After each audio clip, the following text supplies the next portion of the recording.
dia, són les 12. Nova operació sortida d'un pont i nova protesta dels transportistes. Aquesta tarda tornen les marxes lentes de camions, 240 a la demarcació de Llobregat i 240 a la de Lleida. I passo el torn al baló a la meva companya Aitana. Gràcies. Save the Children vol evitar que els menors que són víctimes d'abusos sexuals i ho denuncien hagin de reviure la seva traumàtica experiència diverses vegades davant la policia, l'hospital, els serveis de protecció i els jutjats. Proposa que ho facin un sol cop en un espai on treballin junts tots els serveis que intervenen en aquest caos. Us passo amb el meu company Martí. Gràcies, Aitana. Responsables de l'Hospital de Palamós neguen cap negligència o error en el cas de la dona que va morir a urgències després de 7 hores d'espera, el 15 de novembre.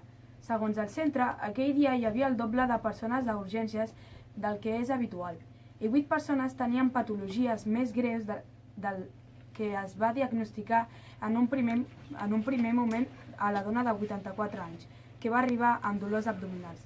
Ara us passo amb l'Alba. Gràcies, Martí. Els estudiants i treballadors de la Universitat Politècnica de Catalunya poden votar avui si volen monarquia o república.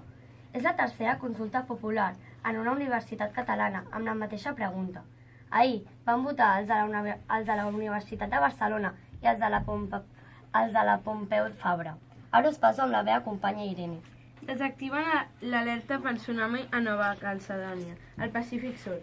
L'avís s'havia emès després d'un primer terratrèmol oceà dins de magnitud 7,5 a l'escala de Richter. Ara us passo amb la meva companya Zaquilla. El jurat valora que s'ha convertit en un canal de referència informativa imprescindible. En la categoria de ràdio ha guanyat el programa la competència de Barça. En premsa, el fotoperiodista Tino Soriano, en mitjans digitals, el diari Núvol. Aquí s'acaben les notícies del migdia i gràcies. Molt bé. Fins aquí les notícies. Universitat Politècnica de Catalunya. Vinga, ara us sentirem. Vinc del Centre Institut Josep Pla i la meva pregunta és: qui va decidir quan començava el dia i quan acabava?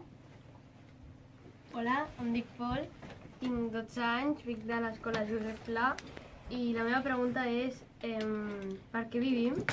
Bona nit, em dic Lluc, vinc de l'Institut Josep Pla i què és el que ens fa dir que una persona és guapa? Hola, em dic Alba, tinc 12 anys, vinc de l'Institut Josep Pla i la meva pregunta és com es va crear el primer ésser viu de la Terra? No cal auricular. Hola, em dic Aina, vinc del Centre Institut Josep Pla i la meva pregunta és per què no vivim per sempre? Molt bé. Merci, nois, és que ara hem de sortir per això.